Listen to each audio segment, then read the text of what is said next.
So, what is the truth behind the Injil that the Quran talks about?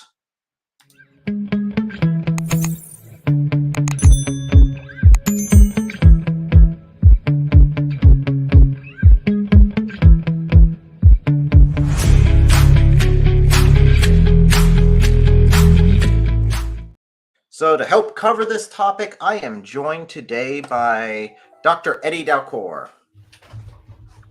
Hello, welcome, Derek. Haven't seen you. When was the last time I saw you? That would be California, our strong tower in California, I think. Okay. Last time we were hanging out together. Remember. We've talked since then, but that was the last time.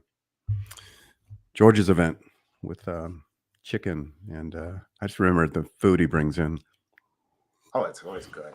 It's always so good. That's why Anthony and I always go somewhere else to eat. So the topic for today is the Injil that the Quran talks about. What this is, how do we know what it is? I mean, we hear Muslims claiming over and over about this. It's also known as the gospel. A lot of English translations will just call it the gospel, straight up. But what does this actually mean, and what is it? So, Eddie, have you heard a lot of Muslims talk, or what are the claims about this? Well, keep in mind, every group has a view. Every non-Christian group has some kind of reason why the Bible, Old and New Testament, is not reliable. They have some kind of excuse or reason. Also, non-Christian cults or groups or non-Christian religions who profess to be Christian, they have some kind of reason why, for example, sola scriptura is not true. They all have a reason why the sufficiency of Scripture is not true.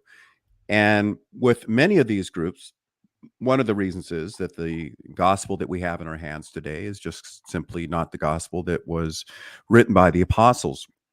Similar to Mormons and Jehovah's Witnesses, you have views that it was either lost or heavily corrupted. So we really don't know what we have in our hand today in terms of most Christians. The Jehovah's Witnesses and Muslims say it was there was a great apostasy. Whereas Islam will talk about the gospel that was true, that when Muhammad received it from Allah, it was sent down by Allah, showing his great ignorance of what the gospel actually was. And it was a guidance of light. It's how people were to judge. And if anyone fails to utilize the gospel, there are rebellious people. And we have all the surahs to testify of that. As we were talking before, I think the Injil or gospel, the Arabic term for gospel, is used about 12 times. So Muhammad had a very positive view of the gospel. The Quran had a very positive view of the gospel. In fact, Muslims for hundreds of years had a positive view of the gospel. And as you know, perhaps if we have time, we'll get into this part. For 400 years, that whole idea about corruption completely was vacuous. It just wasn't there. And because of Muhammad's ignorance of the New Testament, he actually thought the gospel was this book or books that were actually sent down, right? Kind of floated down, instead of being, historically, as we know, 4 narrative books written by not Jesus, but by the followers of Jesus who were eyewitnesses or who were companions sometime after Jesus's ascension. And so properly, they provided divinely inspired records, but it certainly wasn't a book that just floated down. And many Muslims will misinterpret Mark 1:1 to support Muhammad's claim. So you would think if the gospel, and writing on our point today, if the gospel was positive, a guidance, you should judge by it. It was a book that was actually sent down from Allah. Certainly, you would think that if Muslims were diligent in obedience and strict adherence to Allah in obeying the revelation, they would accept the gospel and they would embrace the content of the deity of Christ and the physical resurrection and the ascension and the concept of the Trinity. But of course, we know that's not the case. Any Christian who's attempts to evangelize Muslims, and they start to proclaim the Jesus of the gospel, most Muslims, immediately go to a default mode against the New Testament Gospels. And their default is simply this: that's not the gospel that you have in your hand. I don't know what in the world you have in your hand. That was corrupted, or they'll blame. It's interesting. All the non Christian groups always blame the Trinity and the canon and all these things on the Roman Catholic Church, as if there was some ecclesiastical power, in the third century that said this book's in, this book's out, this doctrine's in, no, there was no ecclesiastical power like the Roman Catholic Church. In fact, I always make this point, and you probably experienced this too. When you mention the Trinity or deity of Christ to many Unitarian groups, including Islam, Watchtower, Oneness Pentecostalism, Jehovah's Witnesses, all these Unitarian groups that reject the Trinity. Unitarian is contra to Trinitarian. One of their arguments is at the Council of Nicaea. Everyone likes to pick on the Council of Nicaea. They all like to point to it. Council of Nicaea, 325. That is where the Sabbath day was changed. That is where the books of the Bible were collected and invented. That is where the doctrine of the Trinity was invented. You saw the Tom Hanks movie, Da Vinci Code. That is where the deity of Christ was invented, And of course, that's not true. So when you're dealing with Muslims, they too think that all of our doctrines came from the Roman Catholic Church, the Trinity, deity of Christ, and all these things. But the fact of the matter is, when you quote the gospel, they know that this is not the gospel that was in the hand of Muhammad that the Quran speaks positively of. Now, we've claimed multiple times that the Quran speaks positively about that. I don't want any Muslim to be able to come on here and say, well, you never showed the references. Like we stated, it was referred to 12 times in the Quran, and I do have those references up there right now. This first one is 348. So that's 348. And it clearly states here that this is from Allah. So Allah is the one who taught Jesus about the Torah and the gospel. Going on through to the next reference we have, which is 365, which this one clearly says that the gospels weren't around during Abraham's time. So don't argue about that with Abraham, about his position, because he wasn't a Jew or a Christian, because the Torah and the gospel weren't revealed until after him. So that's a time period claim. So the first one is a claim of who owns it. The second one is a claim of when it was. So continuing on, we have 365. No, this is the next one is, this is actually 157. And this one again claims that they had the Injil or the Gospels. So this is clearly defining, saying, hey, Christians, go and look at the Gospels. You'll find Muhammad there. So this is one of the claims that Muhammad's saying that he is found within them. So this is referring to the Gospels as an authority. So this Injil is an authority.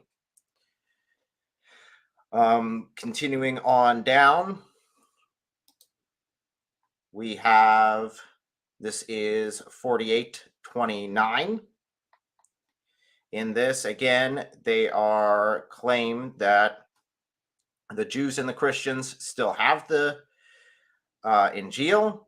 It is something that is there for them to go look as reference. So if it's using it as a reference, then it's a reliable reference, and it couldn't have been corrupted at the time of Muhammad. So going on down to the next one, we have 5727. And this one, again, claims that they are from Allah.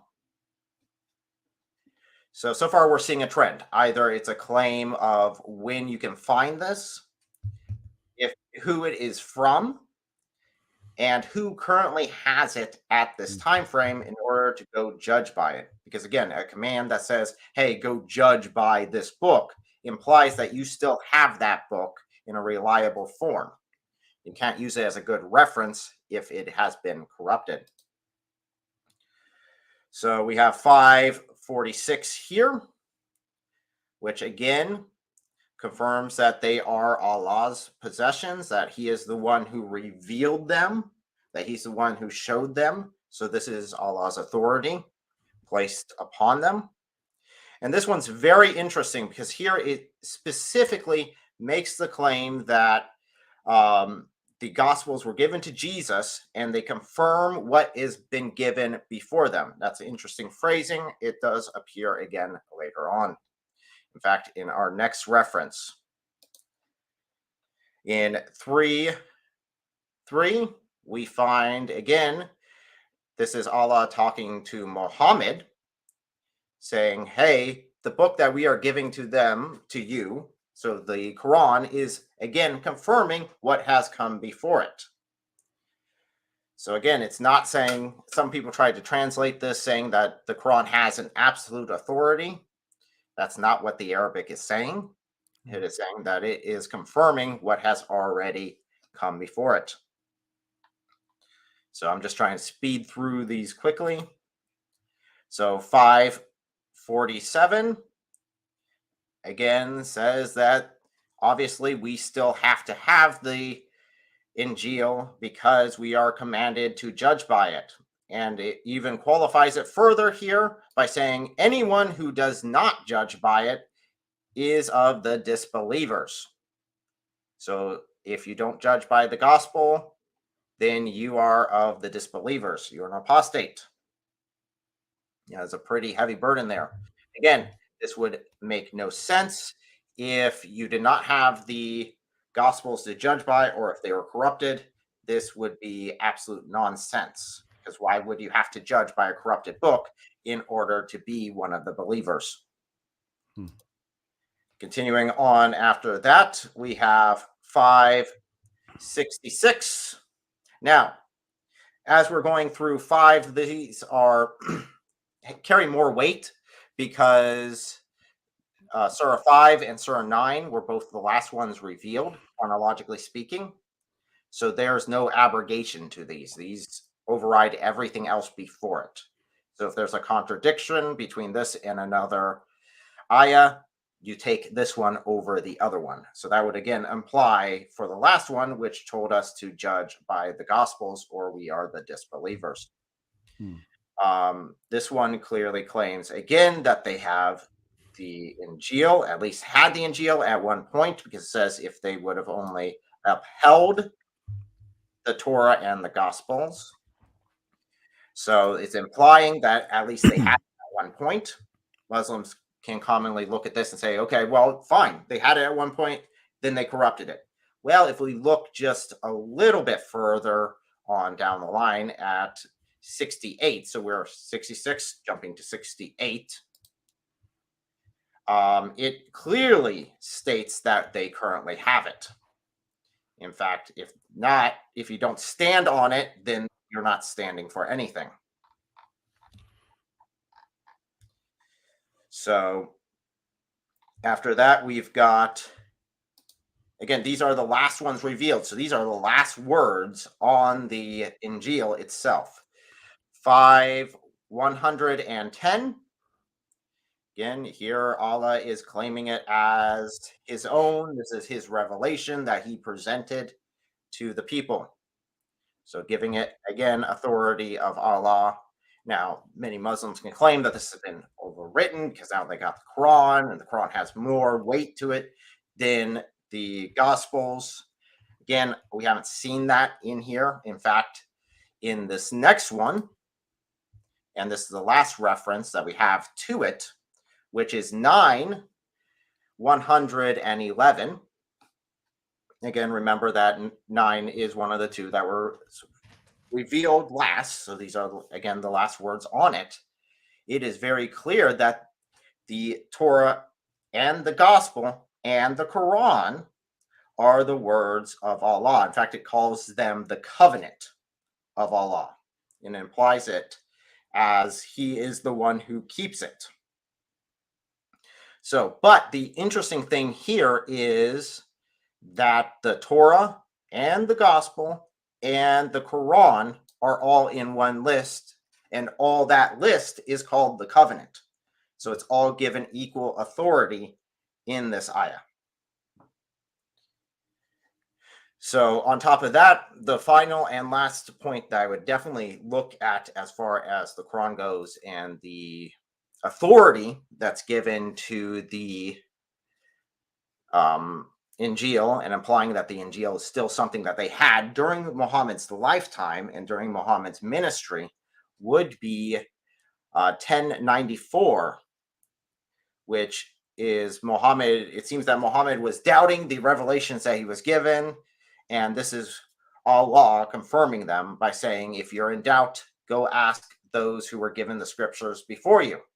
So again, if you are in doubt, O Muhammad, so the ideal man, the one giving these revelations, go to these previous scriptures and get it from there.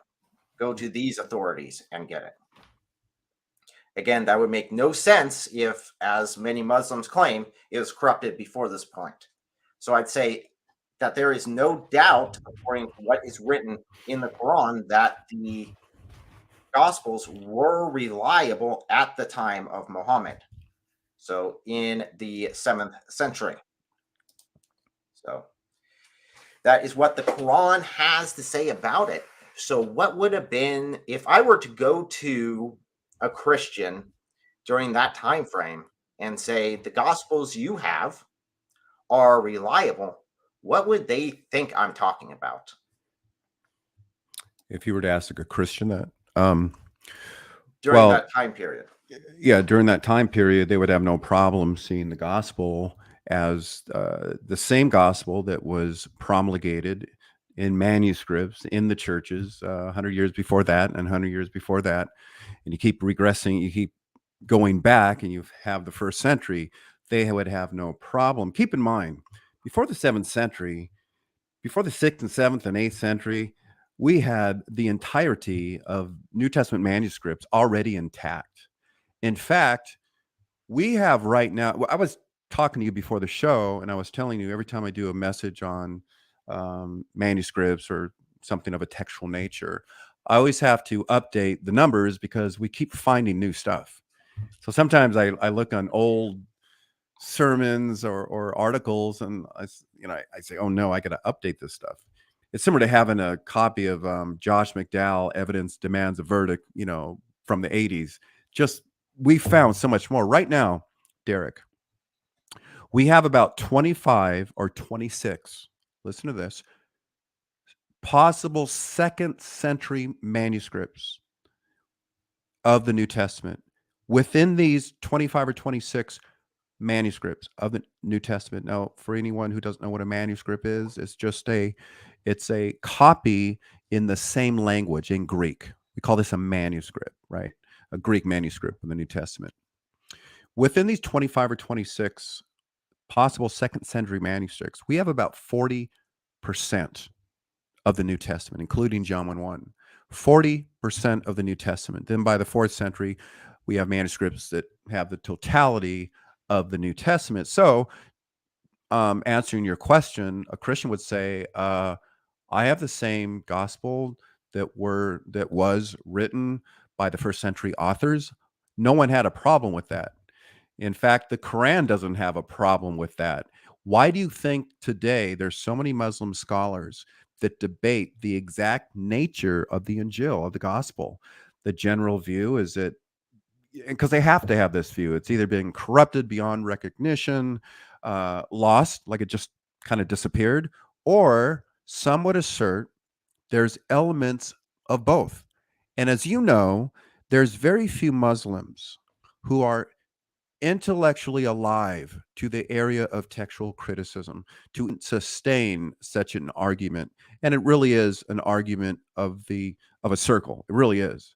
Some Muslim, this is very interesting, some Muslim scholars like Yusuf Ali, they believe that it may contain, the ones that we have now, it may contain some fragments of the original Injil, like might have some fragments. And of course, the fragments would be John 14:28, the Father is greater than I. That's true for them.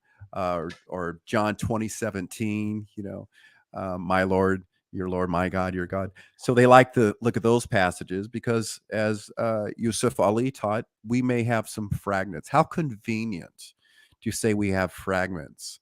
But the fact of the matter is, that's how the Christians would answer you because, and here's our main topic today, because they had a translation that was congruent on all essential doctrines in essential Christianity. All the doctrines, the essential Christian doctrines, are congruent, are set for, actually, some of the readings are comport with our modern Greek text, the critical text today. So regarding essential doctrines, they had a Bible. It was called the Peshitta, and I'll explain what that is in a second.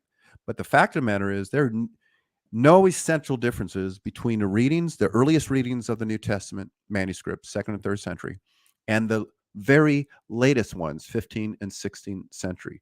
And as we were talking about, on essential doctrines, first of all, Muslims like to point to all the variant readings because they read Bart Ehrman, and he talks about the variant, how many we have, and we have a lot. But of course, with a lot of manuscripts, you're going to get a lot of variant readings. A variant reading could be a misspelled word. It can be a omitted word. It could be somewhat of a different word. But the fact of the matter is, there's no viable variants that affect essential doctrines. And one more point before we look at the Peshitta. Ibn Hazm was a early Muslim scholar. He was the first person in the mid-centuries. He was the first person to assert the idea that the original Injil had been. Now, this is the 11th century. He was the first one to assert that the original gospel mentioned in the Quran, as you read 12 times, was corrupted. He was the first one. No one before the 11th century, because that's when he made this proclamation. He was a Spanish scholar, Muslim scholar. No one for the first 4 centuries of Islamic history taught a doctrine of corruption because it didn't exist. As you pointed out, the Quran had a very positive view of the gospel. It was sent by Allah as a guidance to light and so on and so forth. So for 400 years, no one ever had that idea. So to allege some kind of corruption or lost book theory, these kind of theories are utterly vacuous in terms of any historical evidence. No Christians ever, held to that. Where are these lost books? 400 years. And that's an incredible thing to try to sustain, that there was some kind of corruption when that view is 400 years within Islamic history old. That it's an old view. I mean, no one believed that. So the fact of the matter is, also some would assert that the gospel mentioned in the Injil was a combination of apocrypha or pseudepigrapha works, Gospel of Thomas, Gospel of Barnabas, and it's this weird collection. Others would assert that it's one book. Why do you think so many Muslims have so many different debates about the original Injil? Because no one debated it in the 7th century. Nobody debated the validity and the reliability of the gospel. It's today, after 11th century, that they now debate it, because if you let the New Testament stand, here's what you have. You have Jesus Christ, God in the flesh. You have a resurrection of the God-man. You have the concept of the doctrine of the Trinity. You have justification through faith alone. You have, in the narratives, a physical resurrection. That's what you have, an ascension. All those contradict Muslims. So of course they got to come up with theories, and no, it's not universally agreed as to which theory or as to the nature of the gospel. Okay. Getting to the translation, and this is very interesting. The 7th century Christians, and before that, in that era, had one translation. We have to keep in mind there was no such thing as an Arabic translation until the 9th century, late 9th century. The Peshitta, which is in Syriac, it's literally simple. I mean, that's what that means, simple version or easy to understand kind of thing, was a very early Syriac translation of the Bible that could be traced back to the 2nd century. And the point is, this is what they had. This is the only translation they had. The earliest manuscripts of the Peshitta are found in the 5th century, in fact, but they go back to the 2nd century. And Syriac linguistically was a language or dialect of Aramaic. Now, the earliest Peshitta, now again, this is the only translation that the Christians, the people of the book, possessed. This was the book that they possessed. This would have been the book, this would have been the translation that was read to Muhammad. The earliest Peshitta, and the Peshitta is a Syriac translation of the Old and New Testament, but the earliest one, 2nd, 3rd century, contained the Old Testament, of course, with a lot of apocrypha books, but it contained the earliest ones, 22 New Testament books. The only ones that it excluded were the textually they're called the anti-legumena, which means disputed by some. It excluded 2nd Peter, 2nd and 3rd John, Jude, and Revelation. Other than that, it had the entirety of the New Testament. And in fact, one of our earliest sources of the Gospels is by in Syriac, Tatian's Diatessaron. It's a huge work. Diatessaron is a Greek term that means through the ford. And what Tatian did, a Syrian church father, what he did, he took all 4 Gospels and he made one giant book. And he looked at the parallels and all these things, and he made it a congruent harmony of the Gospels. Derek, this is the earliest source we have of any kind of harmony. And this was written probably about 150 AD. And, it's essentially has the same content we have in our hands today. But here's what's interesting. This was the standard Greek text in the Syrian, for the Syrian Middle East until about 400. Eusebius makes mention of it, but it goes very early. And side note, the Assyrian Church of the East, they hold to this weird view called Peshitta primacy. And they would assert that the original New Testament was written literally in this Aramaic kind of text. But of course, there's no evidence to show. And the earliest manuscripts we have of the New Testament were in Greek. We don't have any that predate the Greek in Aramaic, not the earliest ones. And the Syriac, or the classical Syriac, was the dialogue of the Peshitta, and it was the most prolific classical Aramaic dialect in that time, between the 5th and 8th centuries, promulgated throughout the Middle East and parts of India and China, in fact. So in the region of Muhammad, the Bible translation of the so-called people of the book, Christians, would have been the Syriac Peshitta. That was their translation. Anything read to Muhammad would have been from that, because there were no other translations. There was no Greek text. There was no Arabic text, nothing. There was no Slavonic text or Chinese. I mean, there was nothing. It was the Peshitta. So when people talk about the gospel, that the one that Muhammad had and he talked positively about, it would have been the Peshitta. There were no other translations. And as mentioned, the first Arabic Bible translation wasn't until the 9th century, 867, Codex 151, and most people in that region would have been familiar with the Aramaic dialect, right? Namely Syriac, which was normally spoken in the Near East at that time. So again, that would have been the translation of the people of the book. That's the translation. So if anyone says the New Testament Greek is corrupt in terms of Muslims, well, I mean, you can argue and show how silly that argument is based on historical manuscripts. But the fact of the matter is that Muhammad didn't use a Greek text. He used the Peshitta, which comports to the Greek text. It really does. And that's why there's so much, it's interesting, because as I was talking to you, very few Muslims know that was the only. And look, this is historical record.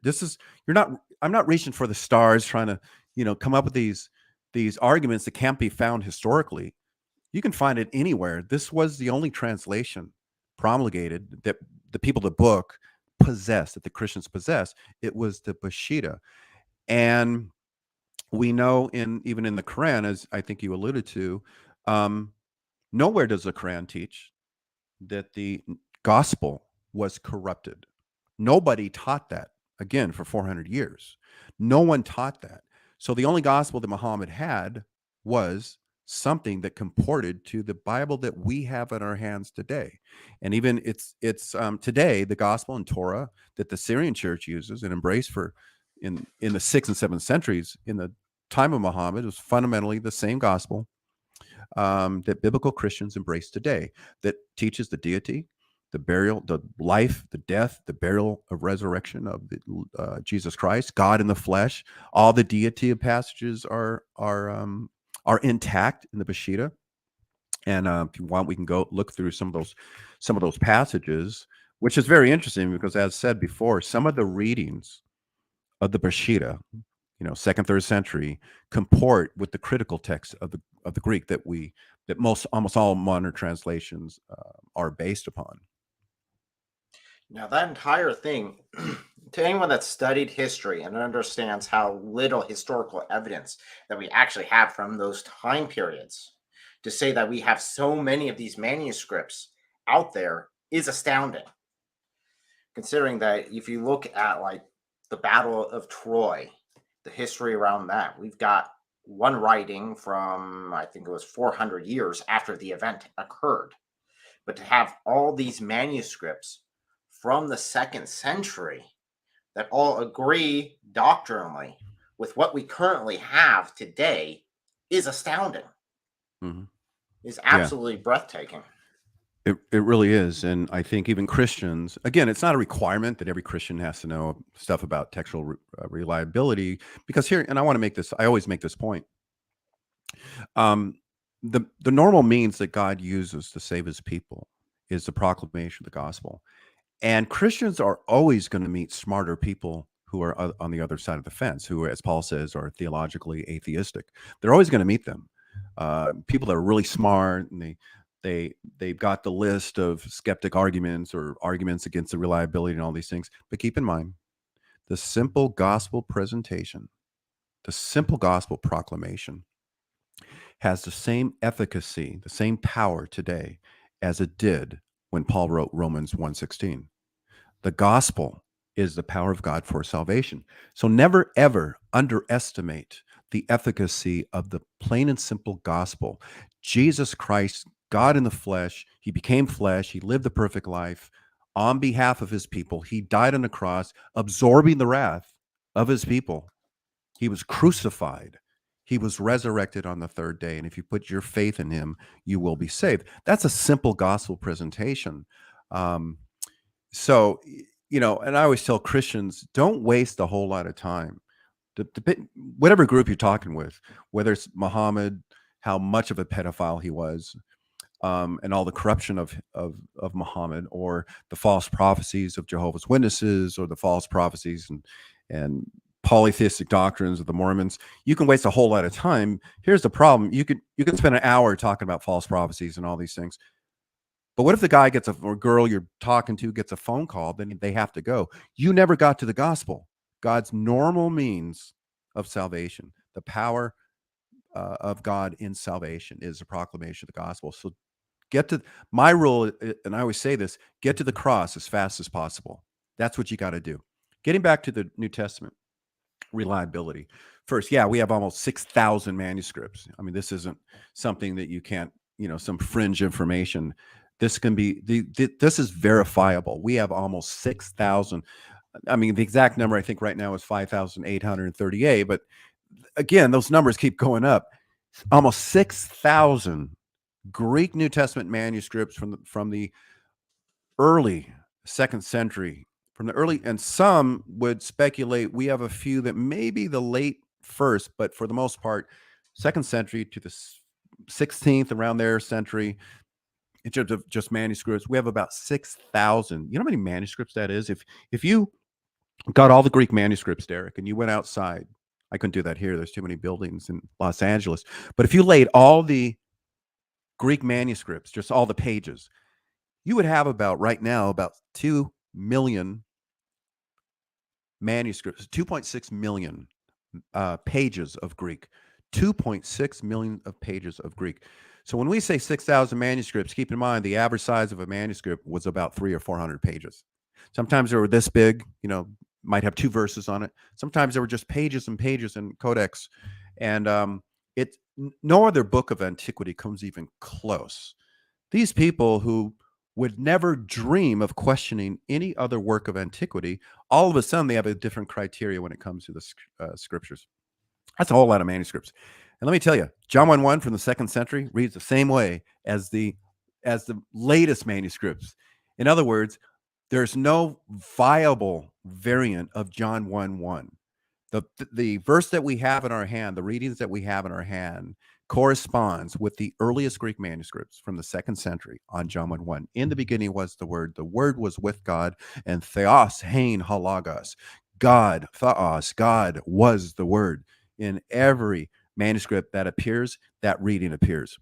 And no viable variants in there. When we look at the Peshitta, the translation of the Christians, the book that the Christians possessed. So when Muhammad talks about the book, well, it was that. When Muhammad reads or references a dozen times the Injil, the gospel, well, that was the one that was read to him. There was no other. Keep that in mind. There was no other. It was the Syriac Peshitta. For example, Matthew 14:33 in the Peshitta, we have the same reading we have today. All those in the boat, we read, and they who were in the boat, after Jesus was walking on the water. It's recorded in the Peshitta. All those who were in the boat came, and here's the reading in the Peshitta, worshiped him, Christ, and said, truly, you are the Son of God. Hebrews 1:6 reads the same way in the Peshitta, but just dealing with the gospel. Because we'll see Paul as the inventor of these doctrines and all these things. And the author of Hebrews, we have to throw that out as well, according to Muslims. So just dealing with the Injil, the gospel. Matthew 14:33, it's an affirmation by the Peshitta, the translations that the Christians had, that Jesus Christ not only was worshipped, but they affirmed he was the Son of God. In Mark 1:1 of the Peshitta, Jesus is called Son of God. One of my favorite references in Mark 14:62, actually that whole narrative about the high priest asking him, are you the Messiah? Are you the Son of the Blessed One? Jesus' response, he said, I like this verse. It reads just like our translations, these verses, because Jesus adds something just to make clear, crystal clear, that he was identified as Yahweh, the one who rides on the clouds. He said to him, remember, the priest asks, are you the Messiah, the Son of God, or the Son of the Blessed One? Mark 14:62 reads like this, in the Peshitta, Jesus, he said to him, I am, and you shall see. Here's what Jesus adds.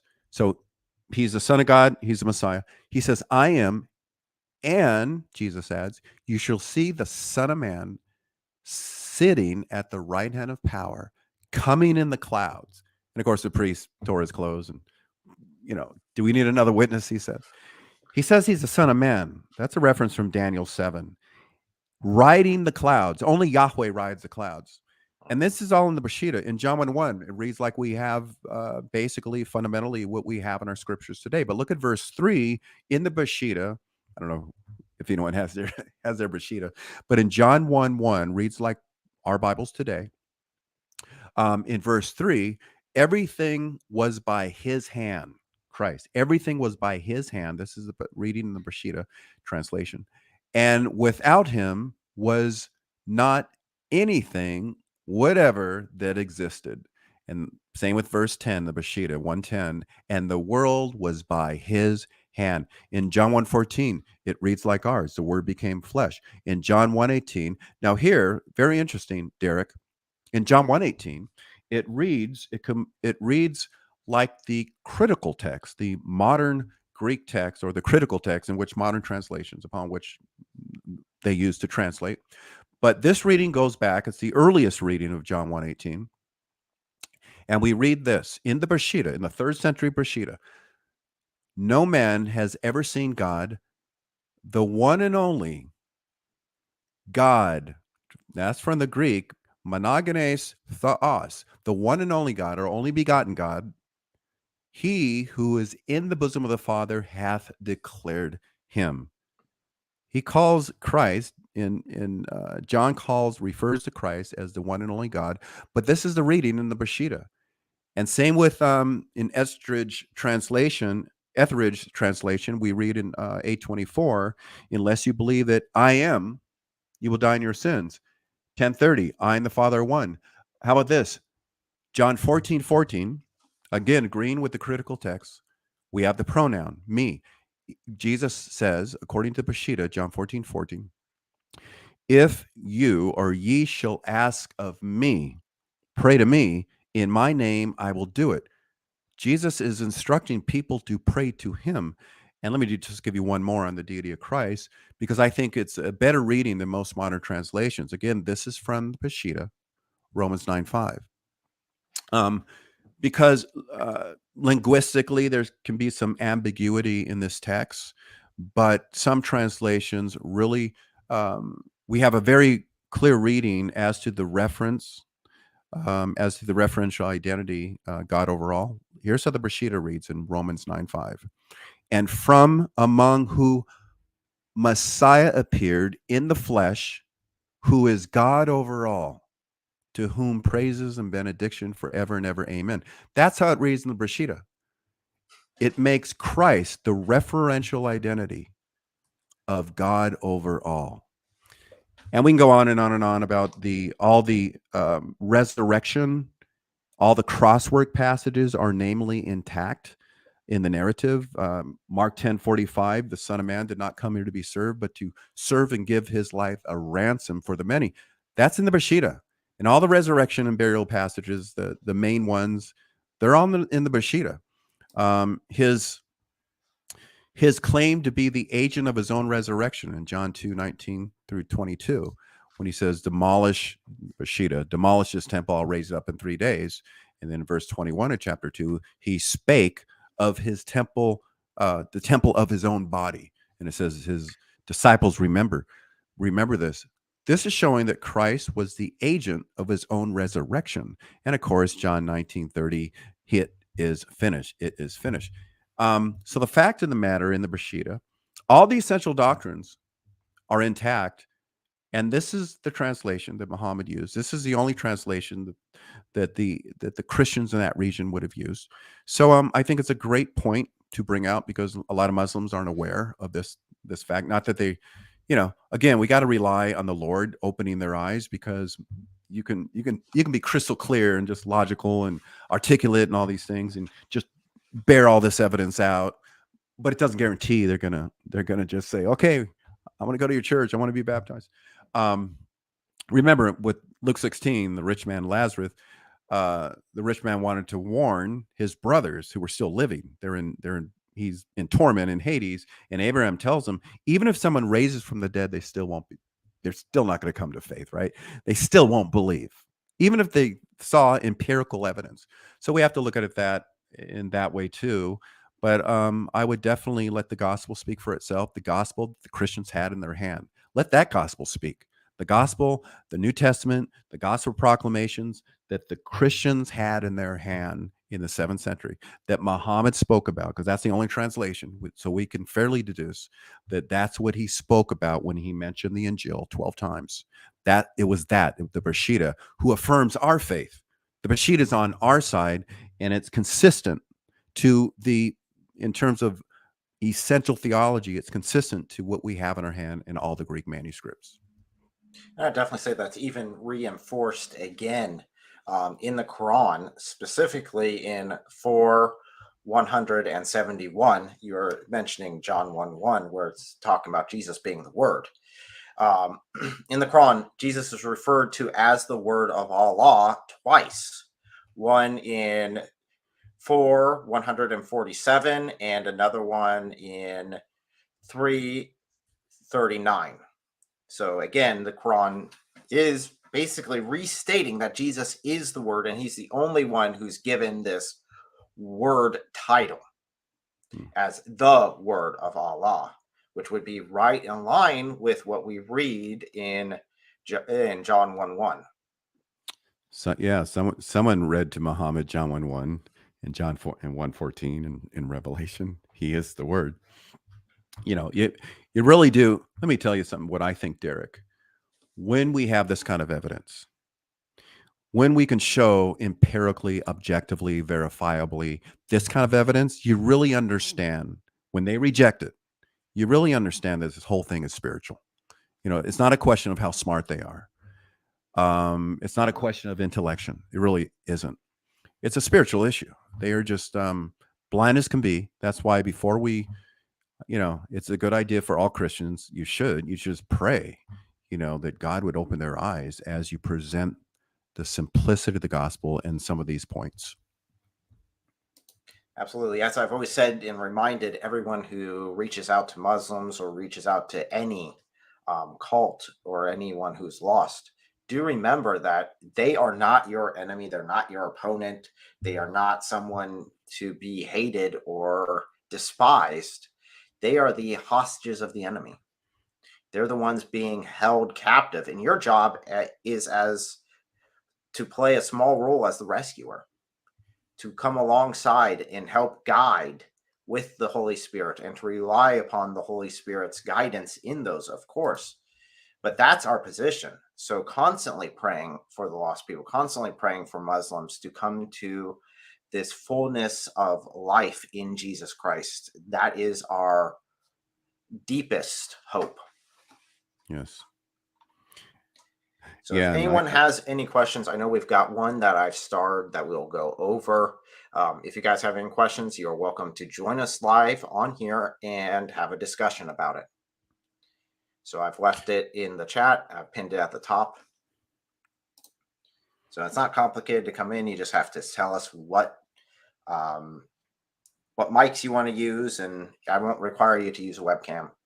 So you'd be good with that.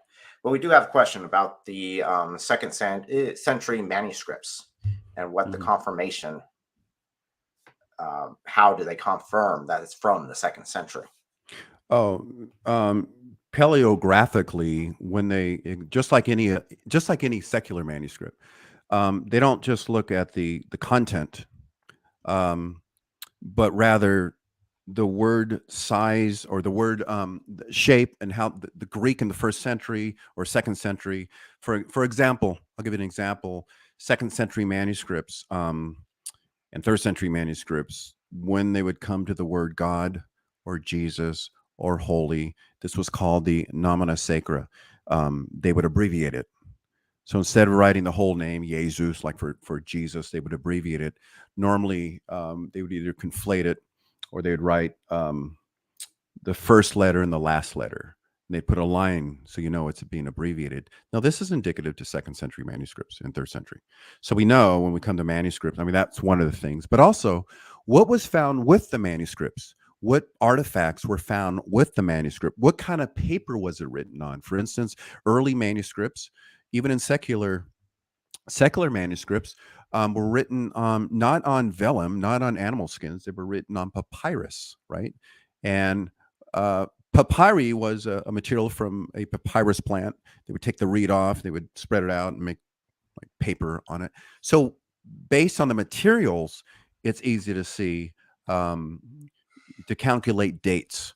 So material, linguistics, what was found around the manuscript, paleographical tests. So it's not really difficult to get back to the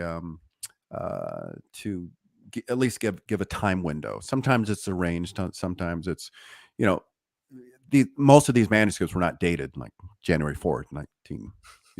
Well, it wouldn't be 19, but they weren't dated. But in terms of the manuscripts, that's how all those. It's not just one test; it's a litany of different tests, and it's not difficult to get to a range of time. It's really not disputed that much either. So Mel, you're more than welcome to join us and give your opinion as well. I know you've always got great insights. But it claims there is no Islamic Injil. This is the Injil that the Quran is referring to, is what we've been talking about.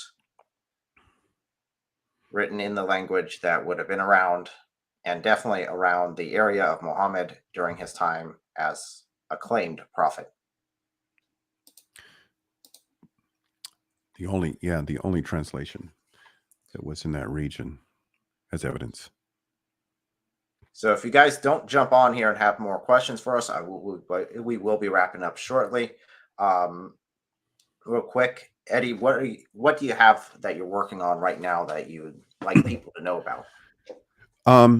Visit the website. I have a YouTube page too, slowly adding content, but visit the website as well. We have a lot of information. There's some few books that I've been involved with and that I wrote. One of the books I wrote was on oneness theology, but I just finished a book. It's a basic introduction to Christian apologetics.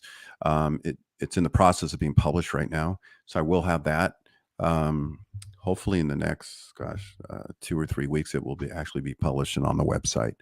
And any questions, please email me. My email's on the website. And again, visit the YouTube page. And that's what I'm working on right now. That's what I actually just finished. And then I'm not sure after that what writing projects I'm going to do, but something. If you guys want to check that out, the link is in the description, as well as Dr. Eddie Dalcour's YouTube channel is also there as well. So please go check those out. They are great sources of information. And definitely, if you're very curious to pursue this further, I'd recommend you check those out.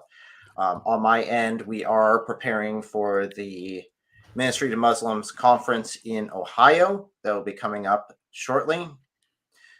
We'll be associated with that, and you guys are all welcome to come and join us there. The link is in the description below if you guys want to learn about apologetics and actually apply it and engage. This would be a great opportunity. It is in August, coming up at the very beginning of August. So thank you guys so much for coming and joining us. Thank you, Dr. Eddie Dalcour, for coming on and giving us such good information. Thank you. Thank you for having me, Derek. Absolutely. And just like always, we will end in prayer. Lord of heaven and earth, we come before you. We thank you for the opportunity to dive into your word, to see how many overwhelming number of manuscripts that we have that confirm what we believe. I pray for any Muslim who watches this or is currently watching this, that you put your hand upon them, that you guide them out of the darkness of Islam, out of that shadow into the light that can only be found in Jesus Christ, and the freedom that can only be bought through the blood of the cross. In Jesus' name I pray. Amen. Amen.